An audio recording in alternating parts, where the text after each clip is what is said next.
안녕하세요. 저는 더세움교회 심용균 목사입니다. 오늘은 시편 1편 1절에서 6절까지의 말씀으로 복이 있는 사람, 복이 있는 사람이라는 말씀의 제목으로 하나님 말씀 나누도록 하겠습니다. 새해가 되면 가장 많이 이제 인사를 하는 문구들이 있죠. 여러분 새해하면 떠오르는 인사는 어떤 게 있을까요? 예, 새해 복 많이 받으세요. 예, 해피 뉴 이어 이렇게 하는데 우리나라 사람들이 흔한 거는 새해 복 많이 받으세요 얘기합니다. 아마도 한 사람을 향한 축복의 메시지로 내년에 이런 당신이 원하는 또는 어떠한 복이 있으면 좋겠습니다라고 하는 바람 때문일 겁니다. 그러면 질문이 생기는데 여러분이 새해 복 많이 받으세요라고 할 때 그 복은 뭘까요? 우리가 생각하는 또는 우리가 바라는 복이라고 말하는 복 내용, 그 뭘 지칭하고 있는 걸까요? 궁금한 점이 들죠. 이번에는 이 구절에 대한 이 인사에 대한 것들을 좀 정리하는 데 있어서 오늘 성경의 이야기는 매우 유의미한 말씀이 될 겁니다. 오늘 성경에서도 이 복에 관한 이야기를 다룹니다. 시편이 1편부터 150편까지 있어요. 그러니까 150편이라 되는 장대한 분량인데 방대한 분량 중에 첫 장의 첫 이야기가 이렇게 시작해요. 복이 있는 사람은 이렇게 시작합니다. 자, 복이 있는 사람이란 이야기, 이 문장을 시편을 시작하면서 왜 처음 열었을까? 이거 중요한 생각일 텐데 이것은 어떻게 보면 인생을 사는 데 있어서 아주 중요한 질문이 되기 때문입니다. 인생을 사는데 중요한 질문을 던지고 있기 때문이다. 여러분한테도 한번 여쭤보겠습니다. 여러분이 생각하는 복은 무엇일까? 오늘 이 부분을 한번 정리하는 거 필요합니다. 자, 이 얘기를 왜 시작하는 데 있어서 이렇게 어렵게 또 길게 얘기했는가 하니 이 시편이 쓰여진 또는 정리된 시기가 어떻게 보면 우리에게 중요하다라고 생각돼서예요. 시편이 쓰여진 시간은 아주 긴 시간 동안 나눠져 쓰여졌습니다. 그런데 이게 편집된 시간이 있을 거 아닙니까? 어느 시기에 편집됐는 거라고 생각해 보니까 학자들이 추정하는 시기는 BC 5세기에서 2세기 사이라고 해요. 그런 건 뭐냐면 그때는 어떤 시기냐면 그들이 포로기로 잡혀갔다 돌아왔을 때입니다.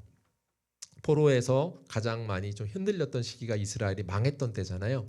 망했다가 포로로 잡혀갔다가 다시 돌아왔던 때, 그러니까 시편은 이것들을 취합하는 거예요. 왕정 초기에 있었던 간증 고백부터 포로기의 상처를 통과하고 오늘 귀환하여서 모여져 있는 공동체를 위해 편집된 기도의 정경이자 찬송시들이 모여 있는 겁니다. 자, 이런 상황 가운데 그들이 모여서 만든 정경 또는 또 이런 어떤 기도 그런 모음집인데 이 모음집에 취합하면서 첫 장에 뭐를 둘까를 고민을 했을까요? 안 했을까요? 당연히 저라면 이것을 모으기 위해서 고민을 했을 겁니다. 왜 고민하면서 이 첫 번째 문장과 첫 번째 장을 뒀을까 생각해 볼 때 아마도 이러지 않았을까요? 여러분, 망했다가 돌아왔습니다. 그러면 뭘 생각하겠습니까?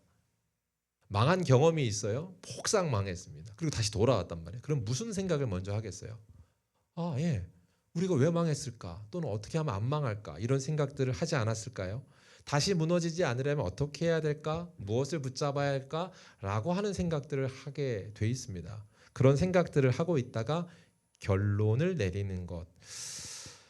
오늘 만약에 이 자리에 여러분도 이런 고민이 있으시다면 복에 대한 고민이 있으시다면 오늘 집중해 보시고 더불어서 오늘 상황이 여러분의 삶이 예상 밖에 무너진 상황 가운데 있다면 무너진 상황에 있다면 여러분 그런 시간들을 다시 한번 그 이유들을 점검하고 다시 시작하기 위한 동력이 되는 귀한 말씀의 시간 되길 주의 이름으로 축복합니다. 아멘. 할렐루야. 오늘 시편은 그러면 어떻게 이야기하는가? 시편은요, 지금 오늘 1편에는 두 가지의 갈래길을 얘기하는 것 같습니다. 하나는 복 있는 사람은이라고 말하고 있고 또 하나는 악인의 길을 얘기하는 것 같아요. 복 있는 사람의 길과 악인의 길. 그러니까 이것은 의인의 길이며 죄인의 길입니다. 의인과 죄인의 길로 나누고 있고 복 있는 사람과 악인의 길을 구분하고 있는 것처럼 보입니다. 복 있는 사람은 악인의 길을 따르지 않으며 라고 말하면서 처음 첫 절을 시작하는데 우리 1절 한번 보실까요? 1절 말씀 한번 같이 읽겠습니다. 시작. 복 있는 사람은 악인의 길을 쫓지 아니하며 죄인들의 길에 서지 아니하며 오만한 자들의 자리에 앉지 아니하고 여기서 마치 이렇게 얘기하는 것 같습니다. 복 있는 사람이라는 것. 복이란 뭐냐면 나쁜 사람처럼 살지 않는 것이라고 하는 것처럼 들립니다. 제가 들린다고 표현했습니다. 그러니까 이 뭐라고 이야기하냐면 복 있는 사람이라고 하는 건 악인의 꾀를 따르지 않고 그럼 복이 있는 거야. 또요. 죄인의 길에 가지 않는 것, 그렇게 서지 않는 게 복이 있는 거야. 또한 오만한 자들의 자리에 앉지 않는 것, 그게 복이라고 말하는 것처럼 들립니다. 1절의 말씀이 이렇게 들린다고 했는데, 그러면 이게 문제는, 이 말씀은 결국 그러면 악을 선택하지 말라라고 하는 말씀일까라는 질문이 생기는 겁니다. 여러분, 이 말씀이 악을 선택하지 말라는 말씀일까요? 그런 행동을 하지 않으면 네가 복을 받는다라고 하는 뜻일까요? 뭐 이미 질문을 했기 때문에 답이 있을 건데 선뜻 답은 하진 않겠지만 우리 안에 이 질문, 이 물음, 그럴까요? 라는 질문 가운데 네라고 답할 분은 많지 않을 것 같습니다. 왜냐하면 제가 뭐라고 했냐면 그런 행위를 하면 될까요? 라고 했기 때문에 우리는 행위라는 말에 크게 민감한 반응을 보입니다. 네, 맞습니다. 그러니까 우리가 이렇게 행동에서 행위로서 얻어지는 것을 말하고 있지는 않습니다. 자, 무슨 말인가? 성경에서의 아주 중요한 진리 중에 하나는 의인이라고 하는 것, 아까 죄인과 의인을 구분했어요. 복 있는 사람 의인인데, 복 있는 사람과 의인이라고 하는 우리 시편에서 계속 나오는 그 분류, 우편에 있는 그 그룹들의 행태, 그거 얻는 것은 어떠한 행위로 그것을 얻어지는 것 아니라는 걸 우리가 알기 때문입니다. 그러니까 이런 겁니다. 악을 선택하느냐 피하느냐의 문제, 그것이 이 질문에 대한 이야기가 아니라 이것은 하나님께서 이 의인의 길을 어떻게 돌보셨는가에 대한 결과로 복 있는 사람이라고 칭하고 있다는 것을 오늘 시편 전반을 보면 알 수 있습니다. 자, 그 전반이 어떻게 그렇게 이루어졌는가라고 하는 걸 제가 한번 말씀을 통해 한번 확인하고 살펴보도록 할게요. 먼저 이제 문제는 뭐냐면 우리가 악인의 길을 선택하지 않고 피할 수 있는 실력이 없기 때문입니다. 무슨 말이냐면 우리는 복을 선택할 실력이 없습니다. 왜 그래요? 우리 존재 자체가 기울어져 있기 때문입니다. 악의 방향성으로 기울어져 있다라는 말을 예레미야 선지자는 이렇게 말합니다. 예레미야 17장 9절입니다. 만물보다 거짓되고 심히 부패한 것이 마음이라라고 했습니다. 자, 보세요. 여기서 거짓되다라고 말하는 말은 원어적인 의미를 보면 속이는 건데요. 스스로를 속일 만큼이라는 의미의 폭넓은 부분을 다 갖고 있습니다. 그러니까 내 마음이 어떻게 되어 있냐면 저도 저를 속이는 겁니다. 내가 하고 싶은 것이 맞아라고 옳다라고 생각하는 것이 사람의 본성이라는 거예요. 스스로도 속이는 존재라고 했습니다. 두 번째, 부패한 자라고 했는데 심히 부패하다라는 건 뭐냐면 그 부패함 때문에 그 아픈 거죠. 상태죠. 치유 불가의 상태라고 말하는 겁니다. 인간을 정의하는 게 이렇습니다. 거짓됩니다. 그리고 심히 부패했습니다. 그래서 이것을 누가 능히 이것을 알려마는 이 마음을, 그런 것이 누구예요? 인간의 마음인데 이 마음을 그렇지 않을 수 있는 존재가 있겠는가? 아니, 불가능하다라고 하는 것을 가르쳐 줍니다. 우리가 그렇게 기울어져 있는 존재라고 말하고 있습니다. 그러니까 시편 1편에서 말하고 있는 것은 어떤 도덕적인 선택, 그러니까 네가 악한 거 선택하지 말고 선한 걸 선택해야 돼라고 하는 문제가 아니라 본성에 관한 문제입니다. 우리 존재에 관한 문제입니다. 우리 존재가 이미 태어날 때부터 복의 길이 아닌 어떻게 해요? 자기 중심성 때문에 악의 길로 흘러간다라는 겁니다. 제가 예전 여름에 경산이라는 곳에 휴가를 가본 적이 있습니다. 경산 혹시 가본 적 있으세요? 혹시 경산에 뭐가 유명한지 아세요? 잘 모르시죠? 경산은 좀 많이 더운 나라죠. 대구, 경산 붙어 있는데요. 우리나라에서 제일 더운 데가 대구라고 막 이렇게 하면서 데프리카 이런 표현을 합니다. 근데 제가 의외였던 건 경산에 놀러 갔는데 경산에 얼음골이 있습니다. 여러분 얼음골 아세요? 예, 예? 밀양이었나요? 경산에 갔다가 밀양에 간 거군요. 아무튼 약간 수정이 필요했습니다. 예, 저는 경산에 놀러 간 거였거든요. 아무튼 거기서 멀지 않죠. 예, 맞죠? 예, 멀지 않죠. 뭐라요? 아, 아무튼 예, 밀양이었나 봐요. 밀양인데 거기 얼음골이라는 데가 있습니다. 같이 놀러 갔는데 아주 오래된 일이라서 그 컨펌을 받았어야 되네요. 예. 아무튼 밀양에 갔는데 얼음골이 있더라고요. 제가 되게 신기했습니다. 이 더운 지역인데 이 동네 남쪽 여기가 되게 더운데 어떻게 얼음이 여름에도 얼지? 이런 생각을 했어요. 그래서 얼음골에 갔고 거기서 이제 또 좀 근처 갔다가 현지인들이 가는 그 계곡 같은 데가 있었습니다. 사람은 아무도 없었고 거기 이제 살고 있는 그 초대한 친구랑 같이 그 시간을 이제 사촌이었는데 시간을 보냈는데 물가에서 얼음에서 그 계곡에서 놀다가 그 바위에서 제가 앉아서 이렇게 물 타고 노는 걸 했습니다. 근데 되게 신기한 건 거기는 그냥 그 돌바위가 쭉 있거든요. 물이 막 흐르고요. 근데 그 바위에 앉기만 하면 쭉 내려갑니다. 그냥 아무것도 안 해도 그냥 미끄럼처럼 쭉 내려가십니다. 그런데 그냥 내려가다가 어떤 느낌이야? 점점 속도가 붙겠죠? 붙다가 물이 막 이렇게 있는 그 계곡이 딱 보이는데 거기까지 갈 때 쑥 빨려 들어가는 것처럼 쫙 떨어집니다. 속도가 엄청 붙으면서. 제가 그때 생각하면서 야 신기하다. 내가 막 물에 빨려가는 것 같다라고 하는 시각적인 느낌을 제가 가졌던 경험이 있습니다. 근데 제가 마치 오늘 이 성경을 연구하고 생각하다가 든 생각이 그때 제가 빨려 들어가는 것 같은 그 모습 이미지가 떠올랐습니다. 무슨 말이냐?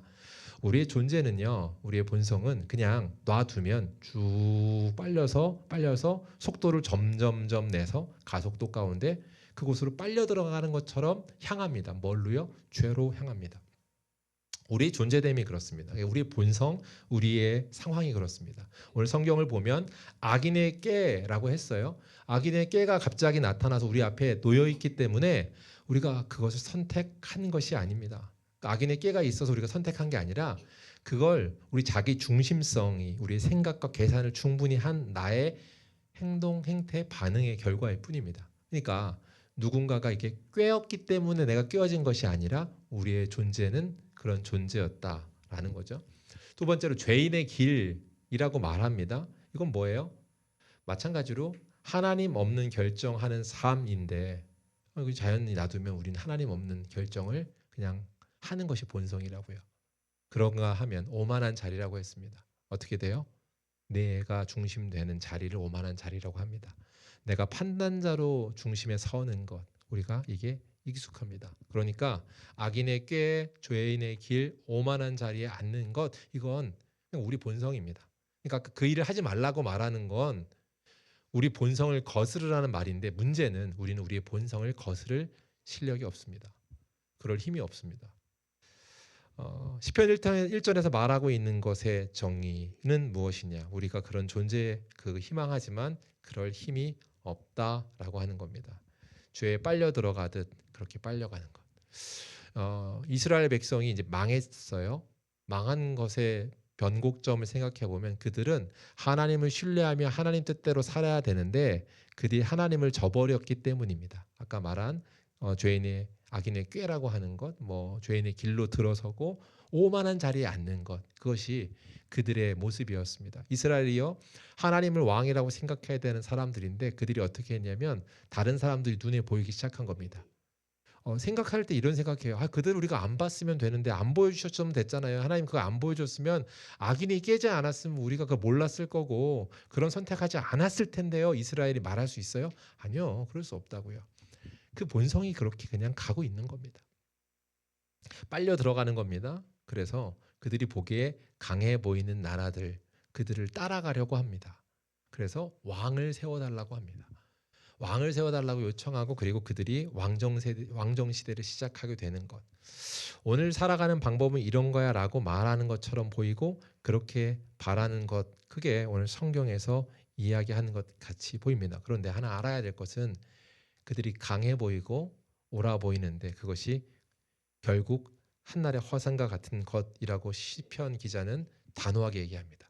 우리가 뭐 때문에 망했지라고 정리하듯 시편 1편을 적었는데 그 적은 마지막 구절에 또는 내용들에 그 모든 게 담겨 있습니다. 먼저 한 구절 살펴봤으면 좋겠는데 4절 한번 볼까요? 악인들의 결론입니다. 시작. 악인들은 그렇지 아니하며 오직 바람에 나는 겨와 같도다. 악인들의 결론이 뭐냐면 겨와 같다 했습니다. 겨를 보신 적 있으신가요? 이제 타작마당에서 이제 키로 이렇게 까불리는 걸 하죠. 이렇게 키질을 하죠. 그러면 알곡들은 무거우니까 떨어지지만 겨는 어떻게 해요? 가벼워 날라서 저렇게 멀리 가버리는 겁니다. 그리고 그 멀리 가버린 그 겨는 아무도 줍지도 않습니다. 그냥 밟혀질 뿐이죠. 우리가 바라는 바, 너무너무 화려한 것, 또 강해 보이는 것라고 하는 것들이 그것들은 모두 악인이라고 하는 지칭함에 있어서 결론은 동일합니다. 뭐예요? 겉은 번쩍거리지만 뿌리가 없고요. 열매가 없는 껍데기입니다. 그래서 온데간데 없이 사라져 버리는 것. 그들이 생각할 때 복이라고 말하는 많은 것들이 사실은 이런 것입니다.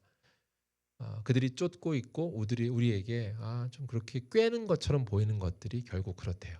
자, 꿰다라는 표현을 썼는데 지금 이 땅을 살면서도 이제 행복이라는 단어로 복을 설명하는 것을 이렇게 제시해 주는 게 많은 세대를 살고 있습니다. 여러분 한번 생각해 볼게요. 그 꿰는 것들이 어떤 허상인지를 살펴보는 건데 일반적으로 세상에서 살아가는 사람들이 말하는 행복이라는 것들, 처음 복이라고 하는 것 뭘까 생각해 볼 때 첫 번째는 소유인 것 같습니다. 내가 복이 있으면 좋겠다라고 하는 거니까 복 받으세요라고 할 때 올해보다 내년 더 많은 것 가졌으면 좋겠어요라고 하는 축복과 같은 메시지가 우리는 익숙한 거죠. 예, 그게 이제 새해 인사에 담겨 있죠. 여러분 어떤 걸 새해에 좀 더 갖고 싶으신가요? 뭐가 더 있었으면 좋겠어요? 바람이 어떤 게 있어요? 예, 아마 이런 것들이 이제 여기에 세상에서 말하는 첫 번째 복에 속할 겁니다. 어떤 것? 소유요. 예, 물질을 더 갖는 것 또는 내가 잃어버린 걸 되찾는 것, 갖는 거죠. 예를 들어 건강을 잃어버렸는데 건강을 되찾는 것. 그런 것들을 아마 바람이 여기에 속한 복이라고 하는 것일 겁니다. 이것은 여러 차례 설명했는데 이런 소유라고 하는 것이 우리에게 본질적인 행복을 가져다 주진 않는다 했습니다. 왜냐하면 일시적인 긍정적인 만족감을 주지만 궁극적인 혜택, 해결책은 되지 못한다고 했습니다. 우리가 이건 여러 차례 살폈어요. 또한 또 다른 생각으로 해볼 수 있는 건 사고의 변화를 얘기하는 것 같습니다. 복 있는 사람이라고 얘기할 때 어떤 거냐면 생각의 변화를 얘기하는 거예요. 생각을 좀 바꿔 하는 겁니다. 어떤 유튜버가 이제 음식을 만드는 유튜버인데 유튜버가 이제 그 반복해서 하는 게 있는데 음식 영상을 찍는 사람입니다. 혹시 아시는지 모르겠는데 퇴근하고 와서 음식을 아마 만드는 것 같아요. 그래서 만들어 놓고 그 음식을 만든 다음에 그 맛있게 요리하는 과정을 찍은 다음에 그걸 이렇게 먹습니다. 먹으면서 항상 하는 말이 뭐였냐면 행복 뭐 있습니까? 이게 행복이지 하면서 하하하하 오늘도 수고하셨습니다. 쾅 뭐 이렇게 하는 유튜버입니다. 혹시 아세요? 예, 모르시는군요. 예.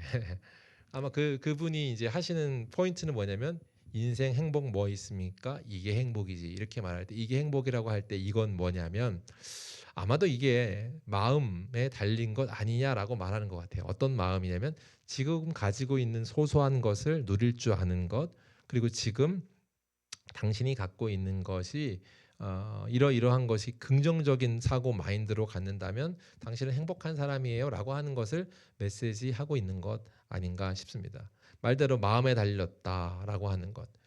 이 역시도 일면 공감이 돼요. 그렇지만 이 역시 행복감이라는 것을 금방 알게 됩니다. 왜냐하면 금방 한계를 마주할 거니까요.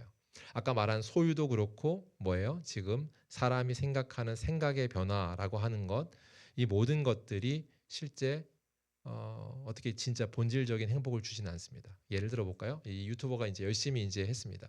유튜버가 이제 뭐 이렇게 음식을 만들고 나서 이렇게 먹고 나서 찍는데 예전에 한번 그런 영상을 하셨던 것 같은데 짧게 쇼츠로 나오는 거거든요. 근데 그 내용이 뭐였냐면 원래 그 음식을 퇴근하고 오면 새벽 1시 뭐 이러면 시작하거든요. 보통 1시면 퇴근하고 집에 오나 봐요. 근데 1시에 만드는 음식이었는데 그 만드는 음식을 실패했는지 뭐 새벽 5시, 6시 날이 밝았다고 막 이렇게 되더라고요. 그리고 다시 바로 출근해야 된다고 그래요.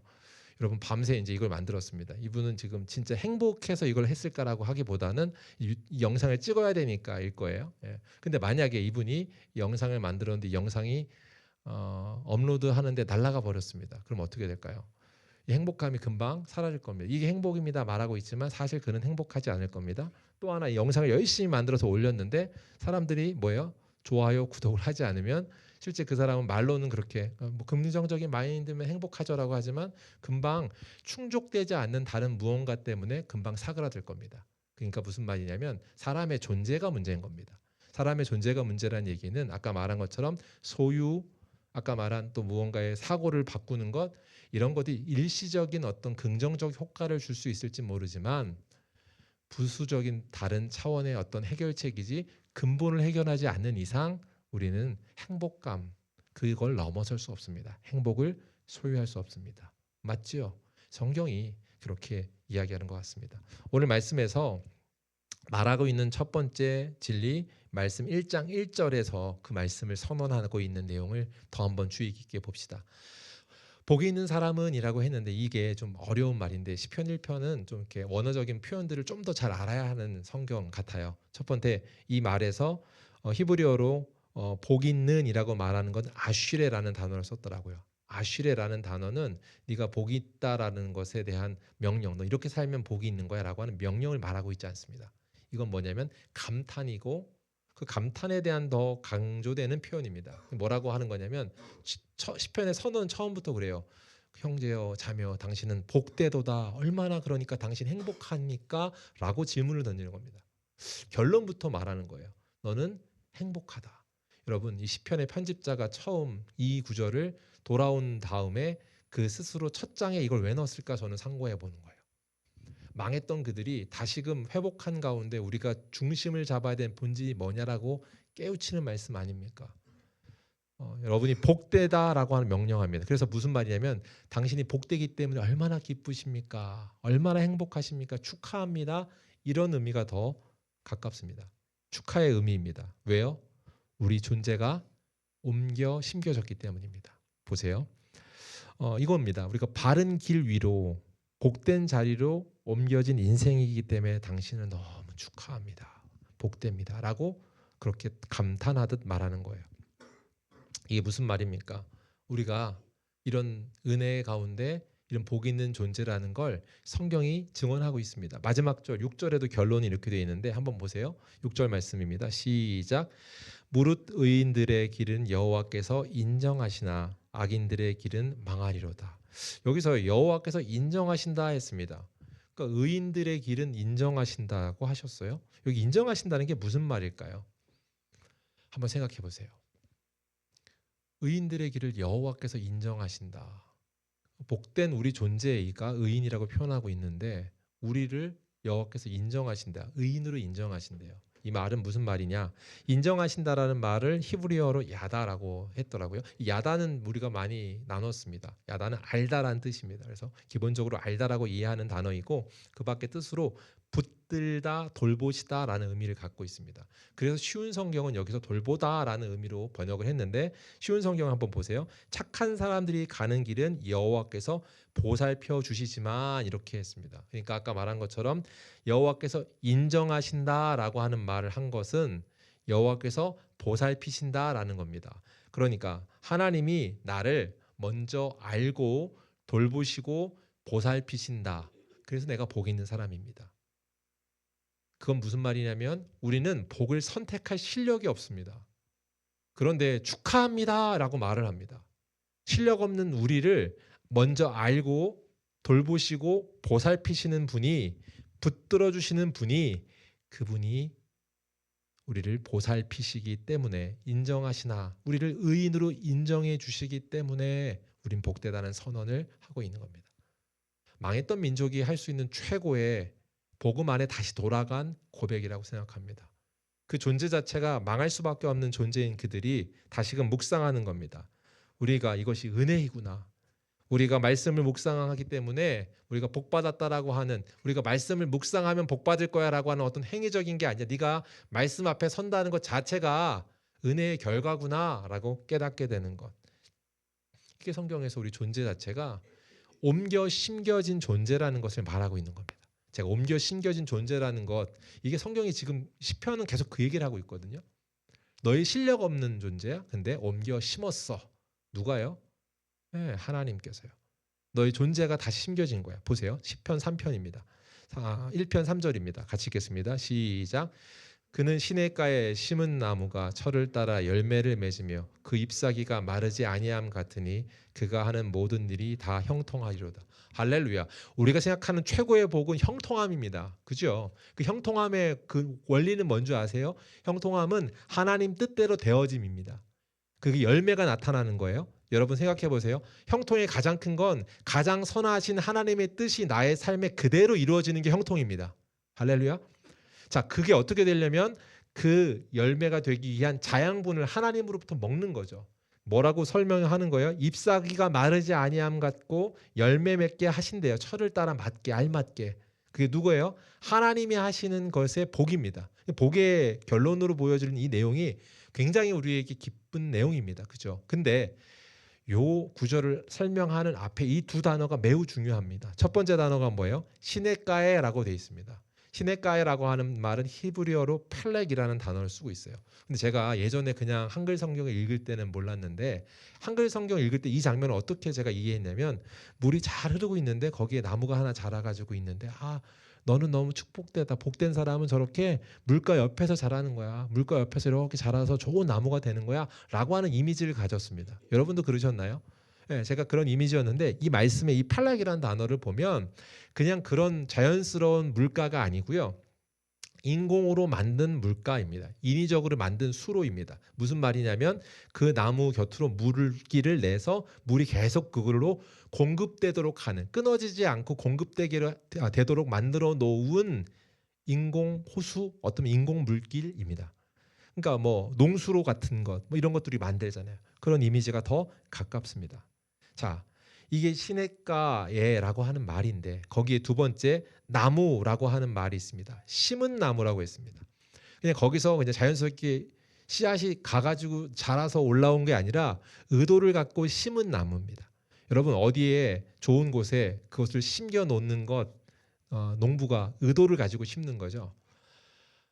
오늘 성경에서 말하고 있는 너희가 형통하리라고 하는 표현의 그 앞에 그 모든 설명의 전제가 뭐냐면 정원사이신 하나님께서 인공 물기를 내신 그곳에 너를 가져다 심어놨다라는 겁니다. 그래서 처음에 축복하는 거예요. 집사님 당신 너무 복된 사람입니다. 축하합니다 라고 선언하면서 이쪽 길로 가야 될 존재가 당신이고 당신 수준인데 그냥 자연스럽게 놔두면 그렇게 흘러갈 수밖에 없는 존재인데 오늘 하나님께서 그 시냇가에 심은 나무 당신을 만든 물길로 옮겨 심으셨습니다 라고 하는 걸 선언하고 있습니다. 농부가 하신 일, 아버지 하나님께서 우리에게 하신 일입니다.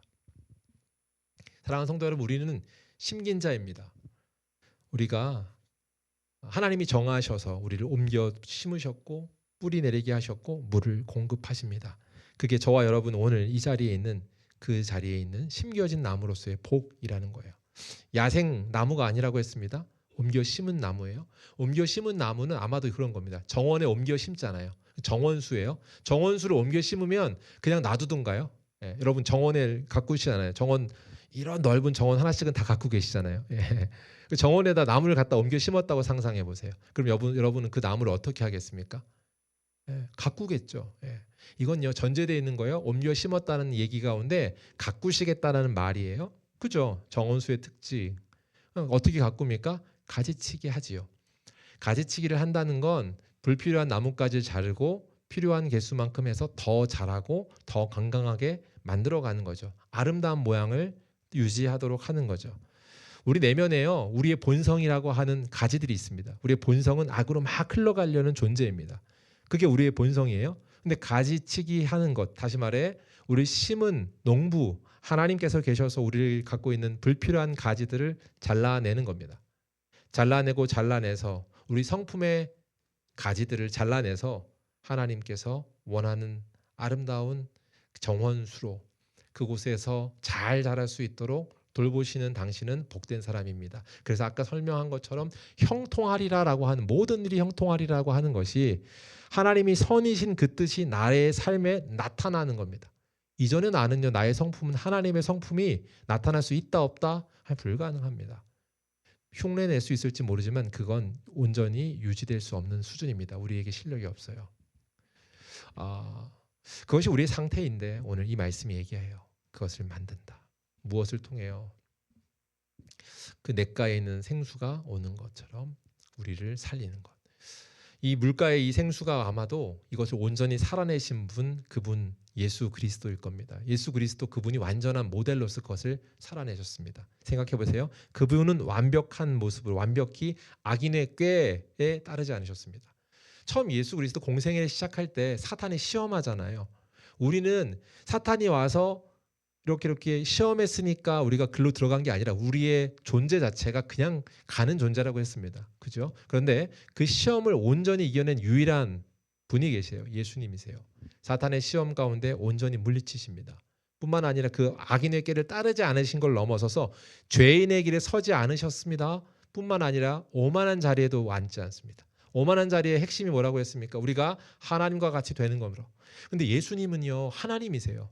그럼에도 불구하고 이 땅의 공생애를 사시면서 우리의 죄값을 해결하기에 오신 그분은 그가 원하는 자기의 본성, 그것이 선함에도 불구하고 그 모든 것을 충족하시는 하나님의 뜻에 따라 따라갑니다. 오만한 자리 대신에 낮은 자리, 십자가 자리, 낮아지는 것을 택하십니다. 우리가 할 수 있는 건 우리는 할 수 없는 그 모든 것을 하신 그분 때문에 누리고 있는 겁니다. 우리가 누리는 모든 것 그분의 은혜 때문입니다. 시편 1편은 그러니까 도덕적인 무언가를 하라고 하는 도덕적인 성취로서의 우리에게 요구하는 것이 아니라 무엇을 말하는 거예요? 예수의 의가 우리에게 전가됐다. 우리의 죄가 예수께로 전가되고 그분의 의로우심이 그의 의로움의 삶이 우리에게 의로 여겨지는 계산됨이 있었다는 거예요. 그분이 사신 그 의가 계산하여 지불하여 우리를 의롭다라고 하는 선언으로 초청하십니다. 그래서 의롭게 여겨주신다고 아까 얘기한 말씀이 그와 같은 겁니다. 시편 말씀에서 우리를 의롭게 여겨준다라고 아까 분명히 얘기하고 예레미야 17장의 말씀이 아까 그랬어요.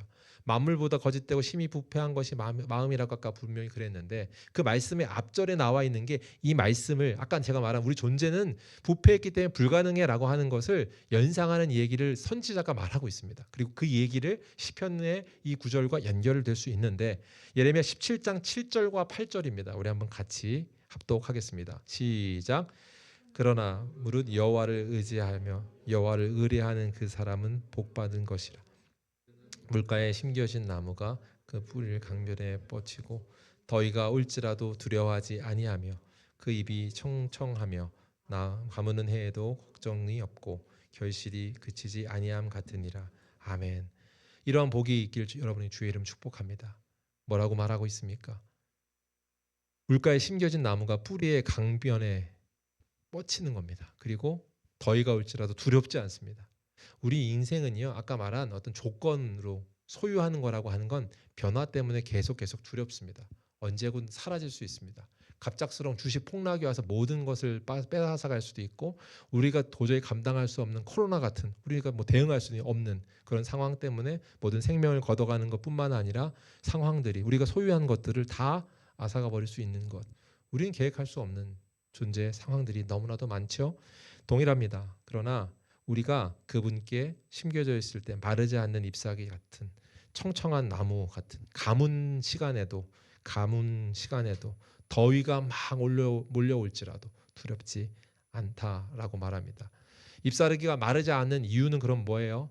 우리의 강함이 아니라 공급하시는 분이 있기 때문입니다. 금요일 날 이제 아마 집사님이 오셔서 저기 이제 나가시다가 저 화분을 보시고 아마 이렇게 만지셨나 봐요. 만지면서 이 화분이 좀 습한 거죠. 흙이 마르지 않았네요. 마르지 않았으니까 이번 주는 물을 주지 않아도 되겠어요. 이렇게 한번 말씀하셨나 봐요. 그리고 그 다음 주 와서 또 금요일에 왔는데 만져보더니 아직도 안 말랐네요. 아이고 괜찮네요. 그러면 한 주 더 안 줘도 되겠어요. 이렇게 말씀하셨대요. 그리고 제가 2주 지난 다음에 아내한테 얘기를 들었습니다. 저희 교회에 있는 저 나무들은 요술나무여서 마르지 않을까요? 왜 안 말랐을까요? 제가 물을 못 들었기 때문에 물을 계속 줬기 때문입니다. 제가 이제 잘 모르니까 저는 기계적으로 물을 주고 있거든요. 줘야 되는 요일 정해놓고 그 시간에 이만큼 줘야지. 들었으니까 한 컵 주세요. 그러면 저 한 컵만 주세요. 모르니까 똑같은 거 계속 하니까 과습인 것 같대요. 그래서 그만 줘야 된다고 제가 2주 지나서 들었습니다. 저는 이제 무지하니까 이 정도 수준인데 다시 말해 무슨 말을 하는 거 하니 갑자기 저렇게 마르지 않는 거에는 이유는 단단합니다. 누가 주고 있기 때문이죠. 공급하는 것이 있기 때문에 마르지 않는 겁니다. 여러분 초대하면서 여러분을 축복하는 것은 하나님이 당신을 공급하는 분이라는 사실을 선언하는 것입니다. 그래서 여러분이 생각한 아까 소유, 아까 말한 무슨 마음 먹기 이걸로는 해결 안 되는 근본적인 죄의 문제, 우리 존재가 죄인이라는 걸 아시는 그분이 우리의 문제를 해결하실 뿐만 아니라 공급하시는 분입니다. 그러함으로 형통함입니다. 할렐루야. 오늘 성경에서 말하는 바에 대해 다시 한번 귀 기울이십시오. 그리고 그 앞에 나아가십시다. 그리고 그 인생에서 말해야 되는 이 뿌리를 옮겨 심는 것이라는 것을 살아 누리는 저와 여러분 되길 소망합니다. 그럼 우리는 어떻게 살아야 되는가?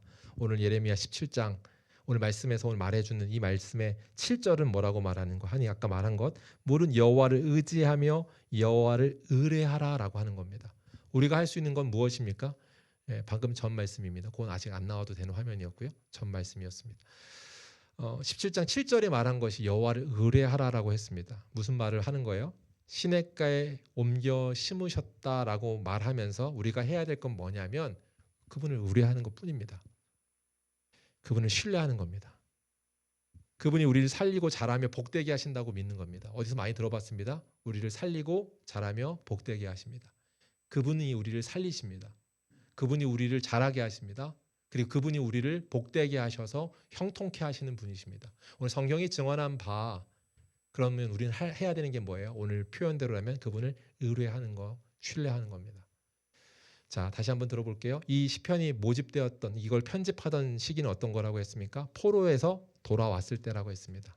포로에서 돌아왔을 때 우리가 왜 망했지? 이들이 생각하고 다시 안 망해야지라고 할 때 바른 성경을 정리하게끔 하나님의 성령의 감동 가운데 정리하게 하신 게 아마 시편일 텐데 시편의 첫 장에 그들이 다시금 실패한 내용을 정리하는 거예요. 뭘 정리하는 겁니까? 그들이요 다른 사람들이 강해 보이는 무언가 저렇게 하면 행복해 보이는 것 주변 국가들을 봤습니다. 그래서 그들이 요청한 게 뭐냐면 왕을 세워달라는 것이었습니다. 왕을 세워주십시오라고 해서 왕정 시기를 살면서 그들이 이런저런 경험들의 시간들을 갖습니다. 근데 실상 그들에겐 왕이 필요하지 않습니다. 왜요? 온 우주 만물의 유일하신 왕 되신 분이 그들의 왕으로 존재합니다. 그런데 세상이 좋아 보이는 유사품, 저렇게 하면 강해 보이고 저렇게 하면 잘 사는 것 같아 라고 하는 그들의 속설에 따라서 그들의 눈이 빼앗기고 그들이 깬 게 아니고 그들이 보고 그냥 간 거예요. 그것을 하고 싶은 자기 욕망대로 그냥 그걸 실천한 거예요. 그게 인간이 망하게 된 근본 원인이라고 성경을 다시 말하고 있고 정리하는 것. 포로기가 지났습니다. 무너진 환경, 그 변화 시기 돌아왔다. 그럼 무엇을 다시 하는가? 너의 본래 왕이신 그분을 다시 신뢰하고 의뢰하는 것이다. 그러면 너를 옮겨 심으신 그분이 너를 형통케 하신다라고 하는 사실을 이 시편을 통하여 다시금 확인하게 합니다.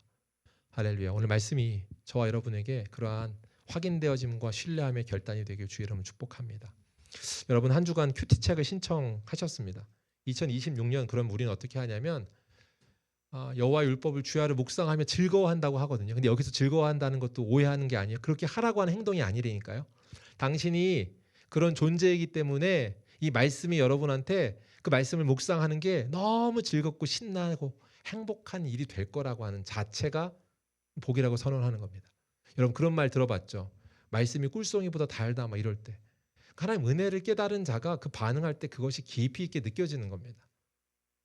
이 경험이 여러분에게 일어나는 2026년이 되길 주의 이름 축복합니다. 말씀 묵상을 열심히 하는 2026년이 되면 좋겠다고 저번 주도 그것을 통해 우리가 어떻게 자라날 것에 대한 비전을 같이 기도하자고 했습니다. 큐티책들을 신청하셨죠. 만약 혹시 아직 신청 안 하셨는데 신청이 필요하신 분은 늦지 않았습니다. 저한테 오늘이라도 얘기하시면 제가 도움을 드릴 겁니다. 꼭 하십시오.